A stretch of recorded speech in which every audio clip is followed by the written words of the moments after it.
Pagi Bapak Ibu, salam sejahtera di dalam kasih Tuhan kita Yesus Kristus.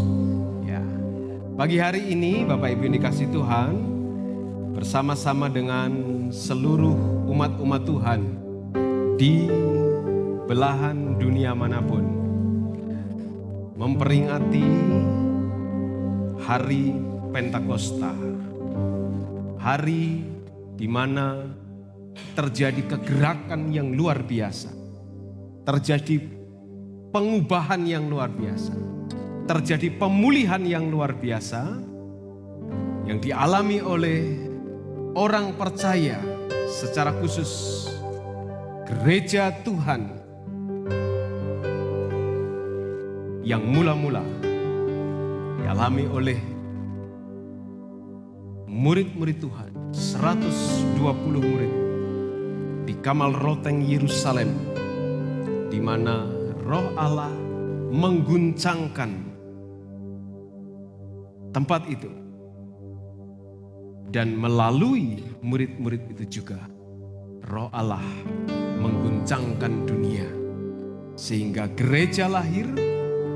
Dan sampai hari ini saudara dan saya masih bisa menikmati karya Allah di dalam kehidupan kita melalui Roh Kudus, Roh Allah yang hidup, yang ada, menyertai kita sampai pada kesudahan zaman. Puji Tuhan. Pagi hari ini saya akan mengajak Bapak Ibu untuk melihat kisah itu di dalam Kisah Para Rasul pasal yang kedua. Kisah Para Rasul pasal yang kedua, ayat pertama sampai dengan ayat yang kelima. Ayat yang pertama sampai dengan ayat yang kelima. Mari kita membaca bersama-sama ayat ini secara bergantian. Saya akan baca ayat yang ganjil, Bapak Ibu akan baca ayat yang genap, dan di ayat yang kelima kita akan membaca bersama-sama. Kisah Rasul pasal yang kedua, ayat 1 sampai dengan ayat yang kelima. Ketika tiba hari Pentakosta, semua orang percaya berkumpul di satu tempat.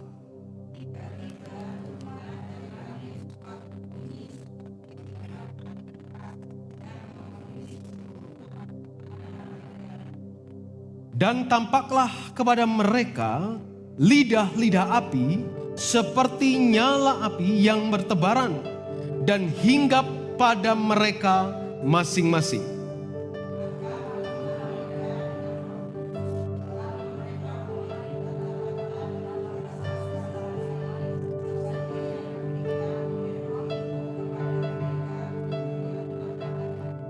Ayat yang kelima kita baca bersama-sama.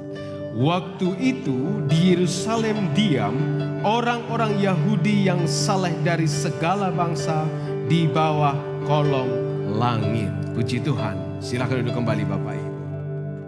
Ya. Pentakosta bagi orang percaya adalah peringatan turunnya Roh Kudus. Sebab ada peristiwa yang terjadi sebagaimana kita baca pagi hari ini, di mana murid-murid yang sudah menyaksikan Yesus naik ke surga, setelah mengadakan inaugurasi perpisahan dengan murid-muridnya, mereka mendapatkan pesan supaya mereka tetap di Yerusalem menanti janji dari Bapa, yaitu Roh Kudus. Dan pada hari ke-10 setelah kenaikan Yesus, atau hari Pentakosta pada waktu itu, semua orang yang berkumpul di tempat di mana mereka ada saat itu mengalami peristiwa yang luar biasa. Karena pada saat itu tiba-tiba turun dari langit bunyi seperti tiupan angin keras yang memenuhi seluruh rumah di mana mereka duduk. Sebagai informasi kita, Pentakosta ini dulu tidak atau bukan merupakan hari raya milik orang Kristen.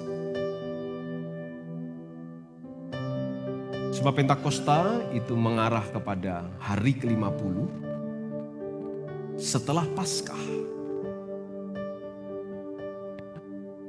Jadi Pentakosta sudah diperingati lebih dulu oleh umat Tuhan, oleh bangsa Israel. Mereka sebut dengan hari Shavuot. Hari Pentakosta adalah hari di mana memperingati Tuhan memberikan hukum bagi kehidupan mereka di Gunung Sinai. Jadi setelah mereka keluar dari tanah Mesir, Tuhan membawa mereka masuk ke padang gurun. Sampai satu saat mereka sampai di tempat yang Tuhan tetapkan buat mereka di sana. Dan kemudian Tuhan mulai berbicara kepada Musa supaya mengkuduskan bangsa itu. Sebab Tuhan akan datang, Tuhan akan hadir, Tuhan akan turun untuk menyampaikan perintahnya. Untuk menyampaikan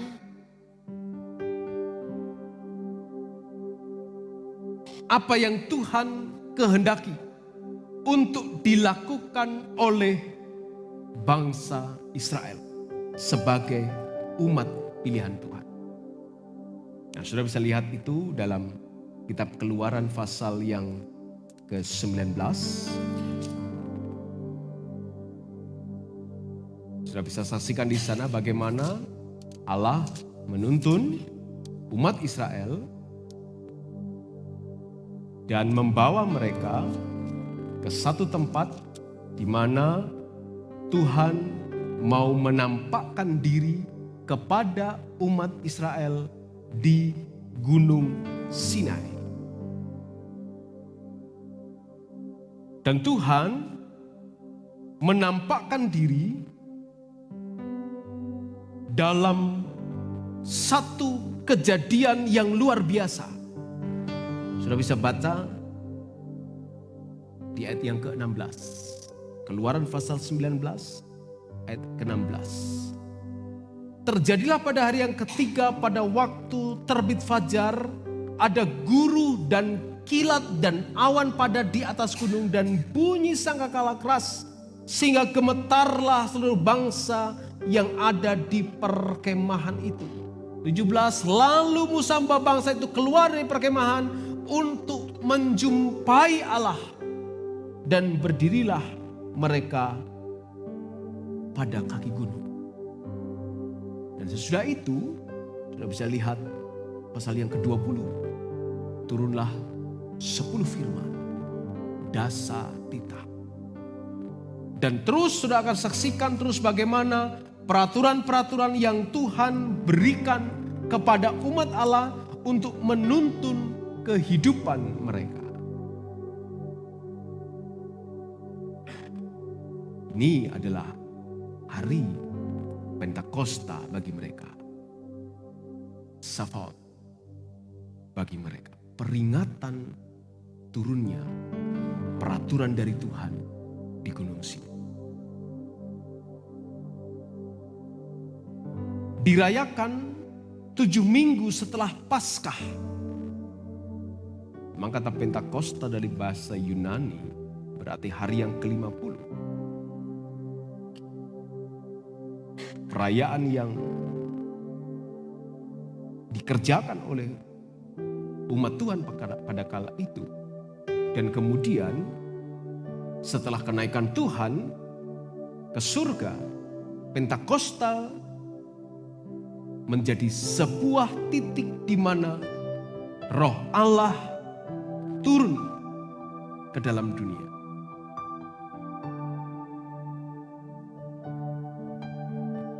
Kalau pada waktu umat Tuhan, Roh Allah atau Allah menjumpai umat Tuhan di Gunung Sinai,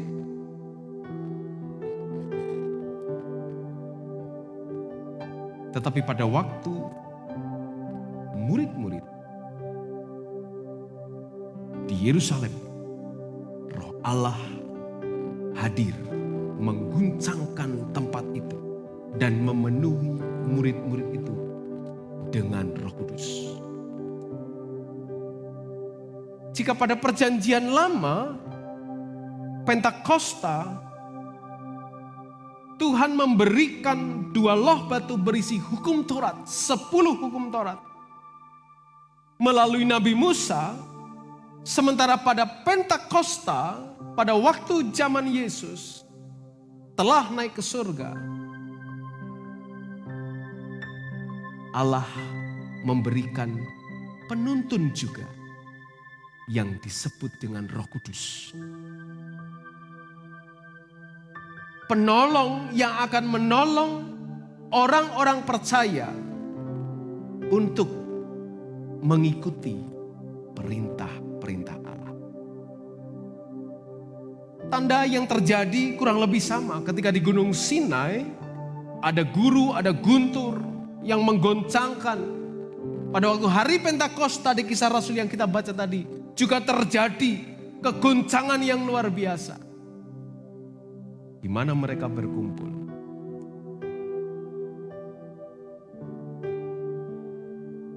Di Keluaran 19:18, Gunung Sinai ditutupi oleh api yang luar biasa.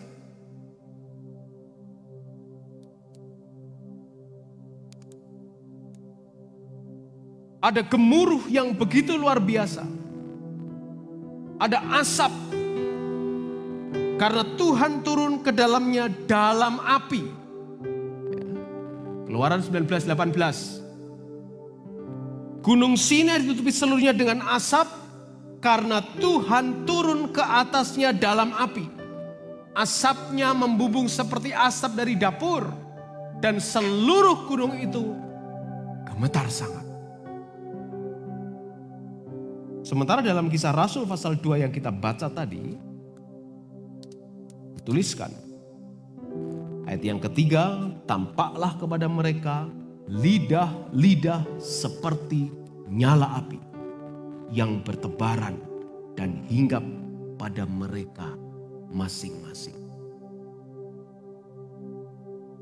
Ada api dan ada lidah-lidah api. Dan yang menarik lagi, ini bukan cocokologi ya. Yang menarik lagi, pada saat Pentakosta, pada momen Sefaot, di Keluaran 32, ketika Musa di atas mengambil hukum Tuhan, Tuhan katakan kepada Musa, cepat turun, kamu lihat, umatku sedang melakukan pemberontakan. Karena apa? Karena mereka sedang buat patung lembu emas.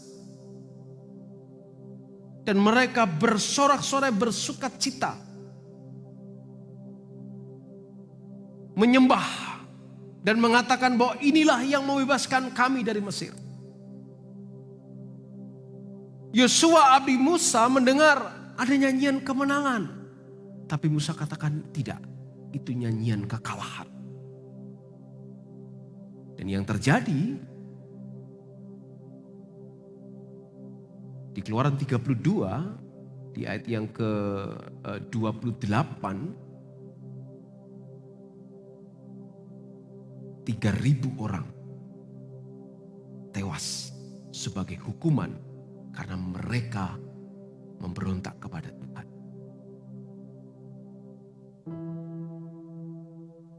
Di Kisah Rasul pasal yang kedua, setelah Petrus berkhotbah, 3.000 jiwa percaya kepada Tuhan.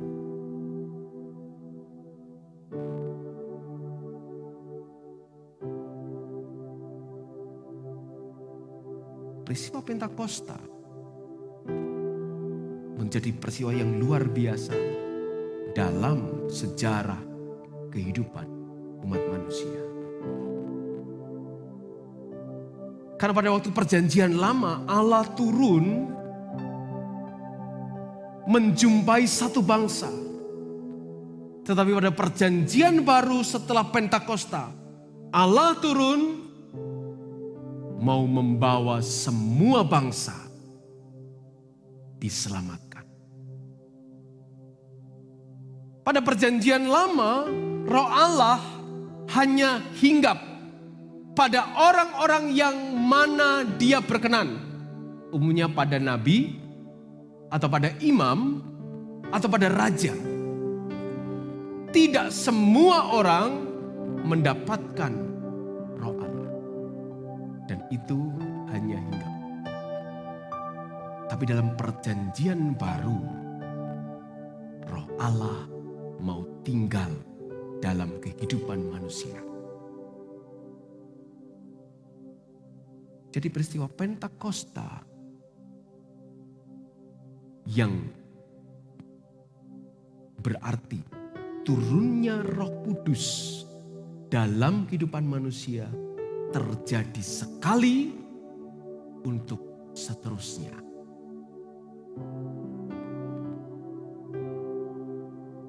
Roh Allah turun sekali pada peristiwa Pentakosta, dan sejak saat itu Roh Allah bekerja.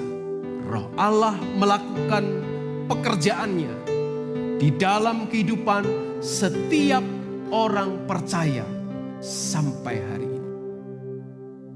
Yang jadi pertanyaan bagi kita untuk kita renungkan pagi hari ini. Untuk apa Roh Kudus turun dalam kehidupan manusia? Untuk apa Roh Kudus datang ke dalam dunia untuk tinggal dalam kehidupan manusia? Yang pertama, kehadiran Roh Kudus dalam kehidupan orang percaya untuk mempresentasikan, untuk merepresentasikan kehadiran Tuhan. Allah hadir dalam kehidupan manusia. Allah tidak meninggalkan manusia. Allah menyertai manusia melalui pribadi yang bernama Roh Kudus. Melalui pribadinya yang dikenal dengan Roh Kudus. Yohanes pasal 14 ayat yang ke-16 dan 17. Yesus mengatakan kepada murid-muridnya,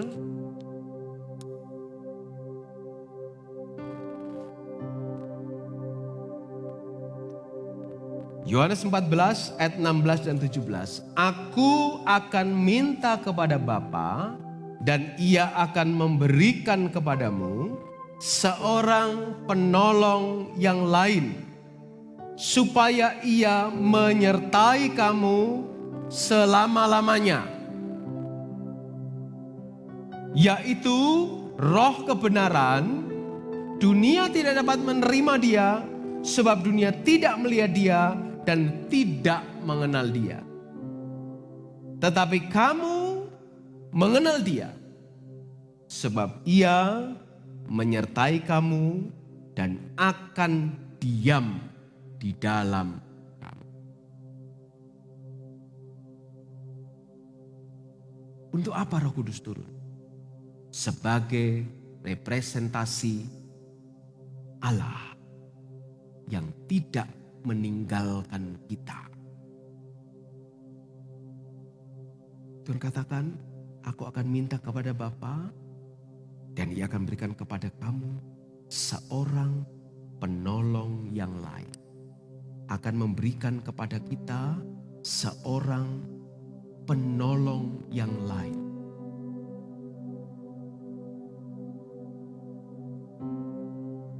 Kita masih ingat ketika Yesus hendak naik ke surga. Murid-murid bertanya, maukah engkau memulihkan kerajaanmu saat ini? Tuhan katakan kepada mereka, engkau tidak perlu tahu masa dan waktu yang ditetapkan Bapa sendiri.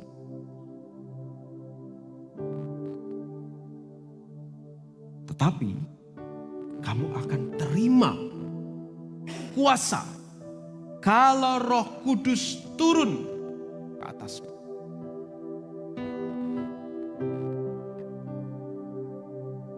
Akan terima kuasa kalau Roh Kudus turun ke atasmu.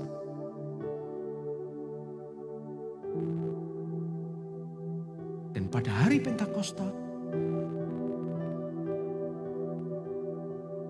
penyataan itu tergenapi. Yohanes 14:16 pun tergenapi.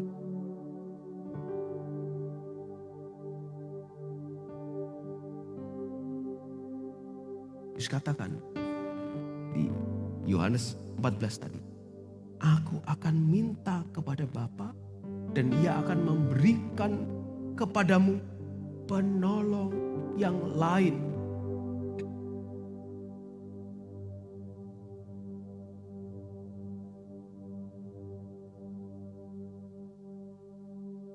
Dalam teks asli bisa diartikan sebagai orang yang akan berjalan menemani kamu. Tidak membiarkan berjalan sendiri. Roh Kudus turun merepresentasikan kehadiran Tuhan bersama-sama dengan kita berjalan melewati masa-masa hidup kita sampai akhir kehidupan kita. Dia tidak akan tinggalkan kita sendiri. Pada masa waktu kita berjalan dalam kehidupan kita, sebagaimana umat Tuhan berjalan dari Mesir ke tanah perjanjian. Mereka mengalami banyak persoalan, banyak masalah, banyak rintangan. Bahkan tidak hanya dari luar, dari dalam diri mereka sendiri pun terjadi pemberontakan. Dari dalam kehidupan bangsa itu sendiri terjadi pemberontakan kepada Tuhan. Sehingga berulang kali umat Tuhan harus mengalami penghukuman. Padahal mereka sudah dituntun oleh Tuhan dengan hukum-hukum Tuhan. Mereka dituntun oleh Tuhan dengan peraturan-peraturan yang Tuhan berikan di Gunung Sinai. Tapi berapa kali mereka memberontak, berapa kali mereka melawan Tuhan.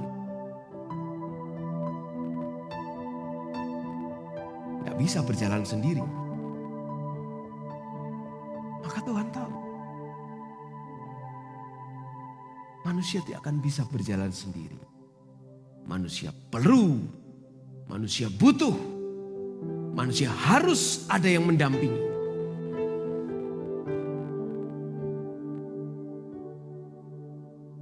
Ketika Yesus menyelesaikan karyanya, maka dia harus kembali.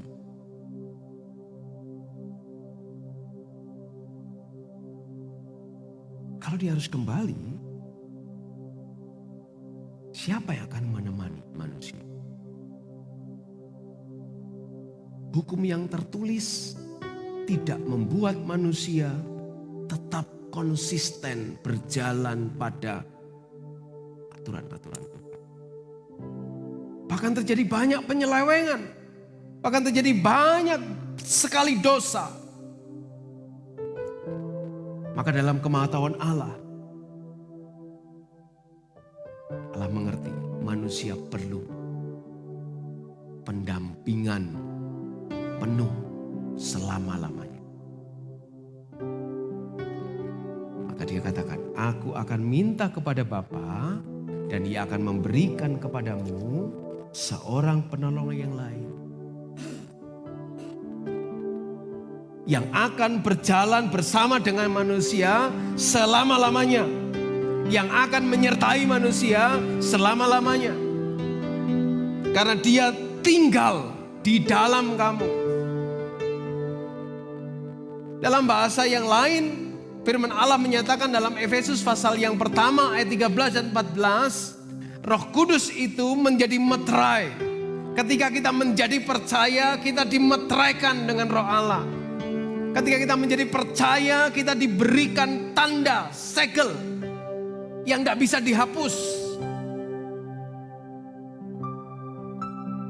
yaitu Roh Kudus, untuk menyatakan kehadiran Allah, menyatakan hak milik kehidupan kita bukan lagi milik kita, tetapi menjadi milik Allah. Sebab Dia mau tinggal di dalam kehidupan kita dan sudah menebus kita dengan darahnya yang mahal. Itu apa Roh Kudus turun? Untuk menyatakan pembuktian, penggenapan kehadiran Allah yang Immanuel, Tuhan beserta kita untuk selama-lamanya. Yang kedua, untuk apa Roh Kudus turun? Mari kembali kita baca Kisah Rasul pasal yang kedua tadi. Kisah Rasul pasal yang kedua, ayat yang keempat dan ayat yang kelima, dikatakan di sana, maka penuhlah mereka dengan Roh Kudus, lalu mereka mulai berkata-kata dalam bahasa lain seperti yang diberikan oleh Roh itu kepada mereka untuk mengatakannya. Waktu itu di Yerusalem diam orang-orang Yahudi yang saleh dari segala bangsa di bawah kolong langit. Ayat yang ketujuh. Mereka semua tercengang dan heran lalu berkata, bukankah mereka semua ini yang berkata-kata itu orang Galilea? Siapa berkata-kata ini?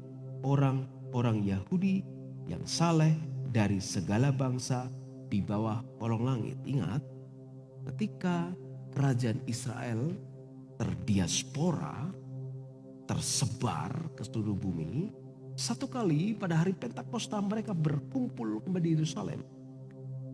Dan bahasa mereka sudah tidak lagi bahasa ibu mereka. Sudah tidak lagi bahasa Aramaik atau bahasa Ibrani pada waktu itu. Tapi mereka sudah banyak bahasa. Maka pada waktu mereka ada di sana, mereka katakan, bagaimana mungkin, ayat yang ke-8, kita masing-masing dengar mereka berbicara dalam bahasa kita sendiri. Jadi yang kedua Bapak Ibu, untuk apa Roh Kudus turun? Roh Kudus turun untuk menandai permulaan pelayanan murid-murid. Nah, selama ini yang banyak melayani adalah Yesus. Yesus melayani 3,5 tahun. Menyembuhkan, mengadakan mujizat, mendoakan, menasehati, menguatkan mereka. Ini Yesus telah terangkat ke surga. Tetapi ingat tadi yang pertama, Allah tidak tinggalkan mereka. Allah tetap hadir dalam kehidupan mereka. Dan sekarang berganti, pelayanan itu dimulai, dilanjutkan, dan dikerjakan sampai hari ini oleh murid-murid Yesus.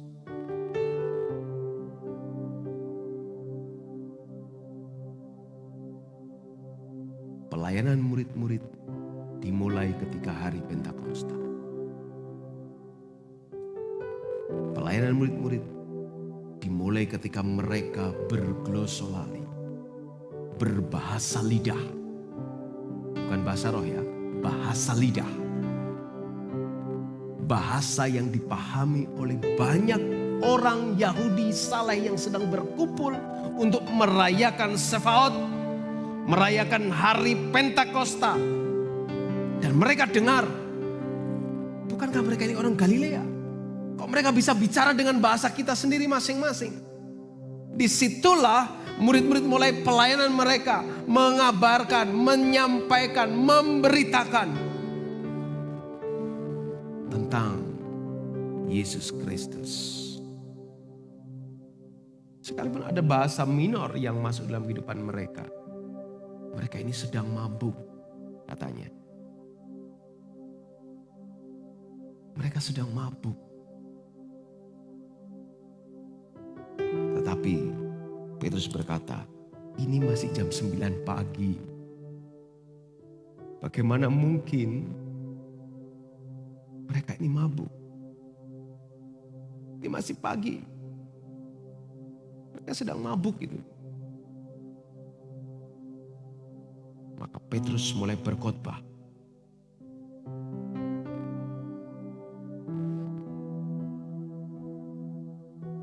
Petrus mulai berkata-kata. Petrus memulai pelayanannya, menyampaikan berita, kabar, keselamatan di dalam nama Yesus. Mulai menceritakan bagaimana rencana, bagaimana karya Allah, bagaimana hal-hal yang dikerjakan oleh Allah melalui Yesus Kristus mendatangkan keselamatan bagi mereka yang mau percaya. Sebab itu dia tutup khotbahnya di Kisah Rasul pasal yang kedua ayat yang ke-38.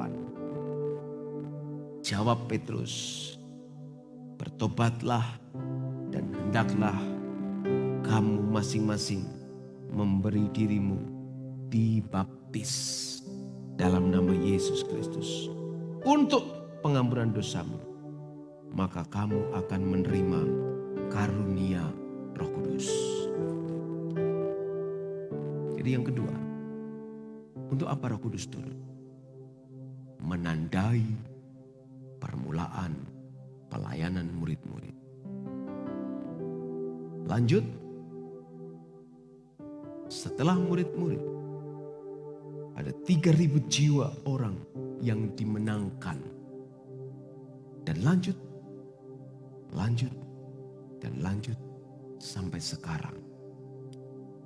Roh Allah tidak pernah berhenti berkarya, membuat setiap orang percaya pada masa kini juga bisa melakukan pelayanan bagi Tuhan.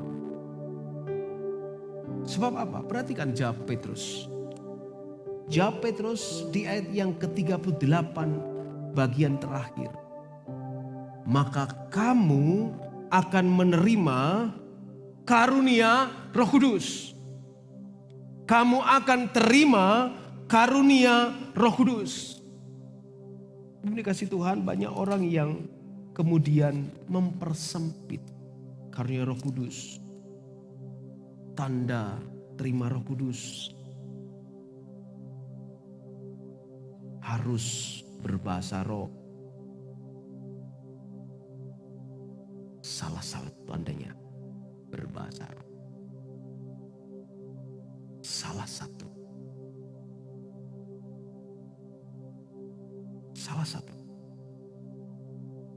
Tapi juga harus ingat, ada karunia Roh Kudus yang Dia berikan menurut kehendaknya kepada orang-orang percaya untuk lakukan pelayanan secara pribadi, pelayanan secara komunal. Coba saudara lihat dalam 1 Korintus pasal yang ke-12.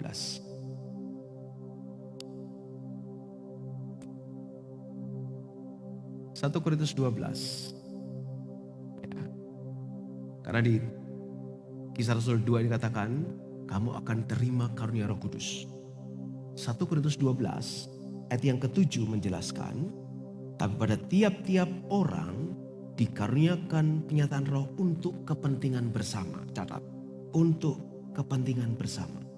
Sebab pada yang seorang roh, huruf besar, Roh Kudus, memberikan karunia untuk berkata-kata dengan hikmat. Kepada yang lain, roh yang sama memberikan karunia berkata-kata dengan pengetahuan. 9. Kepada yang seorang, roh yang sama memberikan iman. Kepada yang lain, ia memberikan karunia untuk menyembuhkan. Kepada yang seorang, roh memberikan kuasa untuk mengadakan mujizat. Kepada yang lain, ia memberikan karunia untuk bernubuat. Kepada yang lain, ia memberikan karunia untuk membedakan macam-macam roh. Kepada yang seorang, ia memberikan karunia untuk berkata-kata dengan bahasa roh. Kepada yang lain, ia memberikan karunia untuk menafsirkan bahasa roh.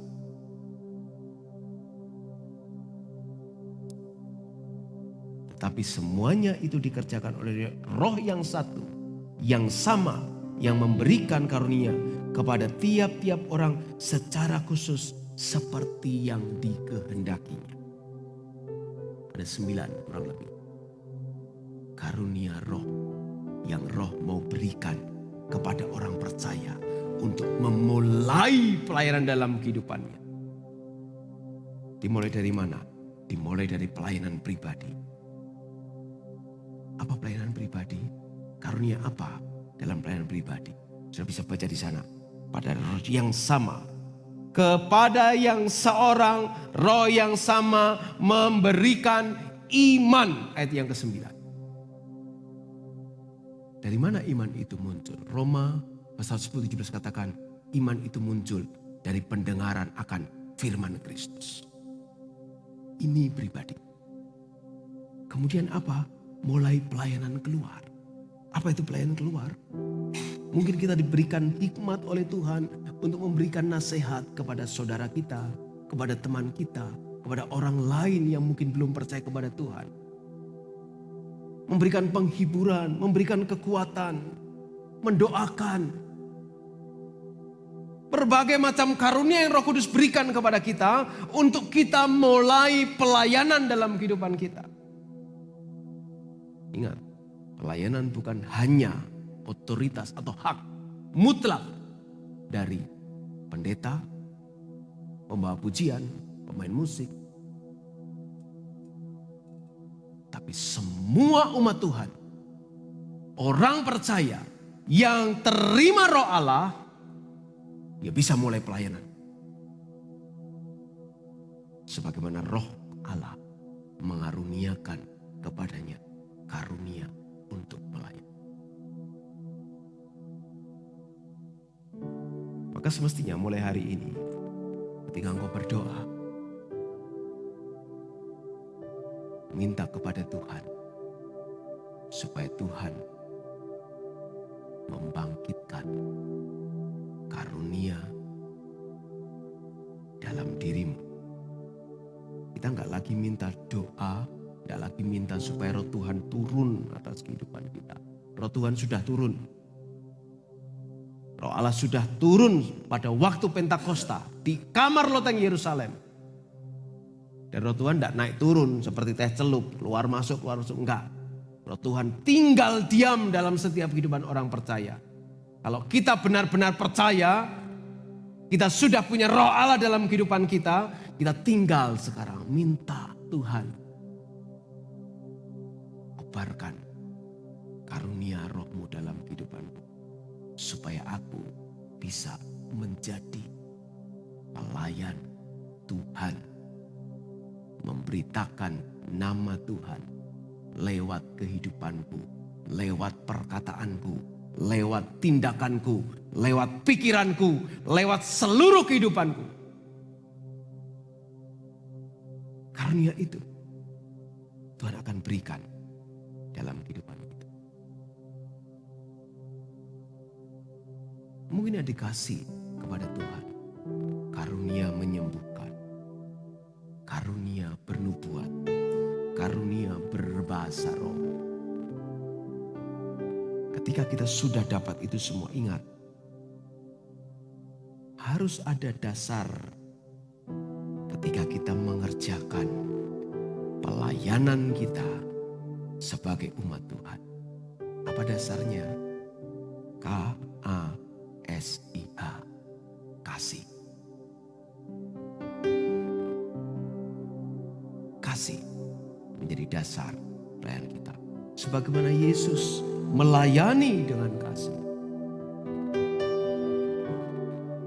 kita pun akan melayani dengan kasih.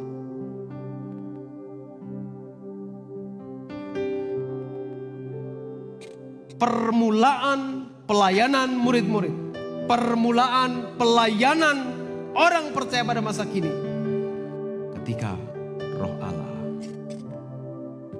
tinggal diam diri kita, menjadi percaya, kemudian mulai dikobarkan. Yang ketiga, untuk apa Roh Kudus? Untuk menguatkan, untuk memulihkan, dan untuk mengubahkan hidup orang percaya. Kembali ke Kisah Rasul pasal yang kedua. Mari kita lihat ayat yang ke-41 sampai ayat yang 47. Orang-orang yang menerima perkataannya itu memberi diri dibaptis. Dan pada hari itu jumlah mereka bertambah kira-kira 3.000 jiwa.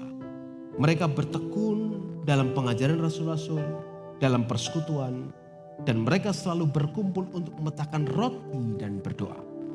Maka ketakutanlah mereka semua. Sedang rasul-rasul itu mengadakan banyak mujizat dan tanda. Dan semua orang yang telah menjadi percaya tetap bersatu. Dan segala kepunyaan mereka adalah kepunyaan bersama. Dan selalu ada dari mereka yang menjual harta miliknya lalu membagi-bagikannya kepada semua orang sesuai dengan keperluan masing-masing. Dengan bertekun dan dengan sehati mereka berkumpul tiap-tiap hari dalam bait Allah. Mereka memecahkan roti di rumah masing-masing secara bergilir dan makan bersama-sama dengan gembira dengan tulus hati. Sambil memuji Allah, dan mereka disukai semua orang, dan tiap-tiap hari Tuhan menambah jumlah mereka dengan orang yang diselamatkan. Untuk apa Roh Kudus turun? Yang ketiga, menguatkan, sebab mereka dalam posisi ketakutan. Setelah Yesus naik ke surga atau setelah peristiwa Yesus ditangkap, mereka ketakutan. Peristiwa kebangkitan Yesus, mereka terus ditekan supaya mereka tidak menyabarkan, tidak memberitakan kebangkitan Yesus. Penjaga-penjaga disogok, ditutup mulutnya supaya mengabarkan kabar bohong.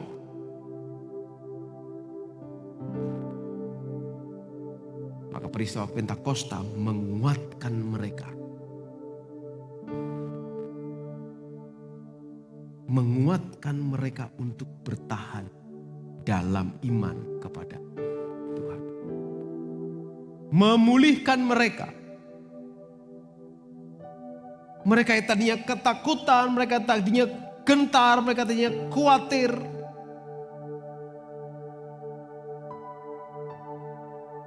Melihat pekerjaan Roh Kudus melalui pelayan rasul-rasul, mereka dipulihkan.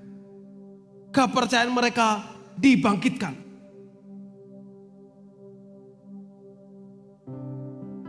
Dan yang luar biasa adalah hidup mereka diubahkan.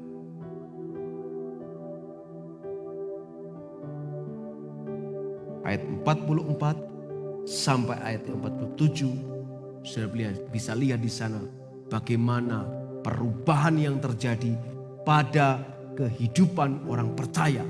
Karena Roh Allah turun, tinggal, diam dalam kehidupan mereka.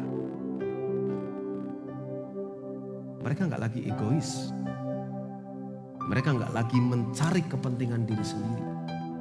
Mereka nggak lagi mencari kemuliaan bagi diri mereka.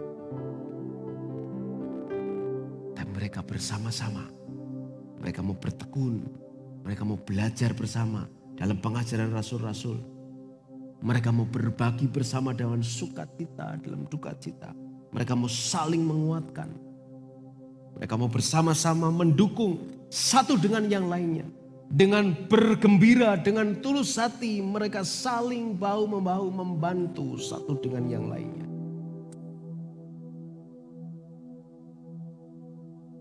Kehidupan mereka berubah dengan luar biasa.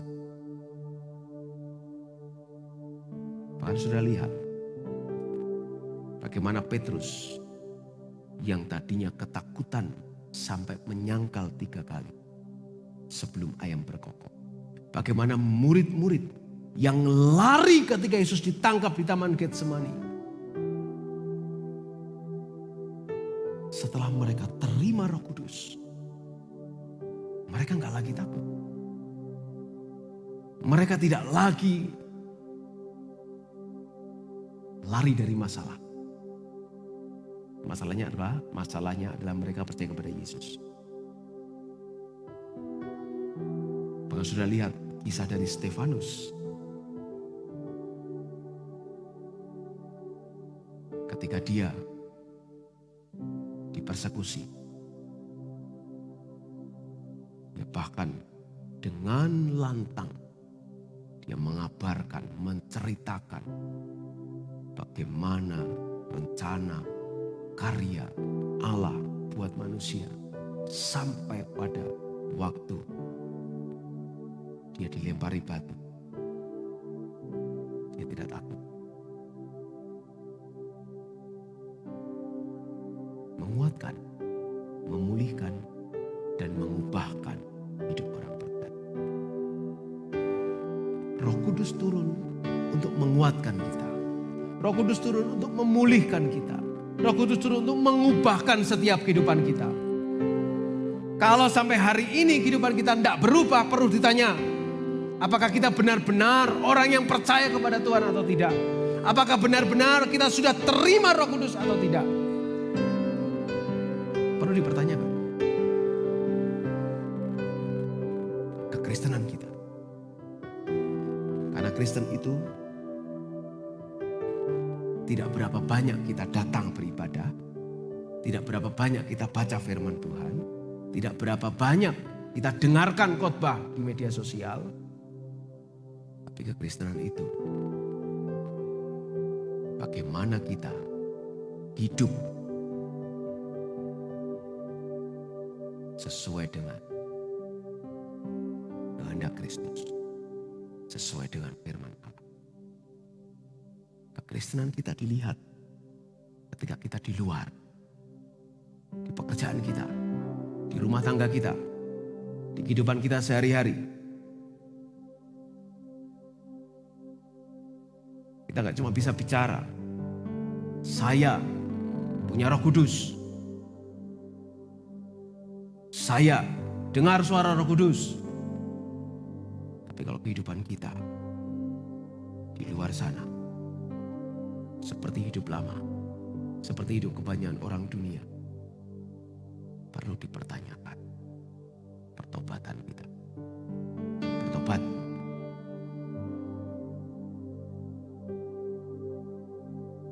Percaya dengan sungguh. Serahkan hidup sepenuhnya kepada Tuhan. Maka Roh Kudus akan mengubahkan kita. Roh Kudus akan pulihkan kita. Roh Kudus akan kuatkan kita menghadapi segala sesuatu dalam dunia ini. Disakiti orang, biasa aja. Dihina orang, santai aja. Dicaci maki, doakan saja. Jangan simpan amarah, jangan simpan dendam, jangan simpan kepahitan dalam kehidupan kita.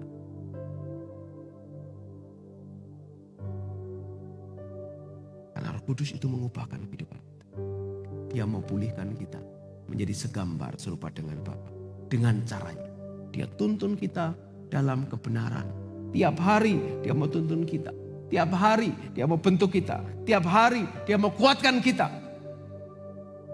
Tiap hari dia mau bawa kita untuk lebih lagi menjadi segambar, serupa dengan Allah. Dia mau setiap hari kita menjadi anak-anak Tuhan.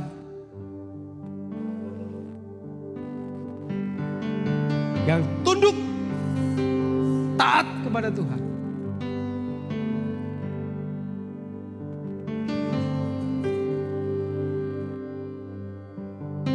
Minta Roh Tuhan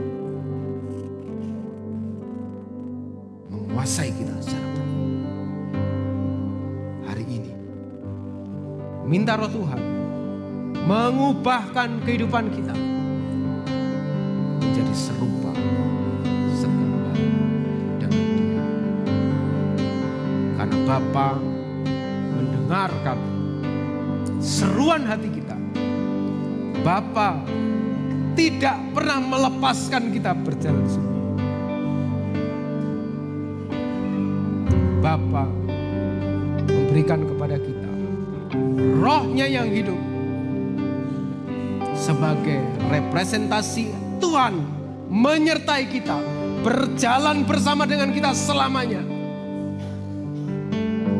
Bapa memberikan Roh-Nya supaya kita bisa memulai pelayanan pribadi kita. Dan Bapa menguatkan kita dan pulihkan kita serta mengubahkan setiap kehidupan kita. Minta terus kepada Tuhan supaya kita selalu dituntun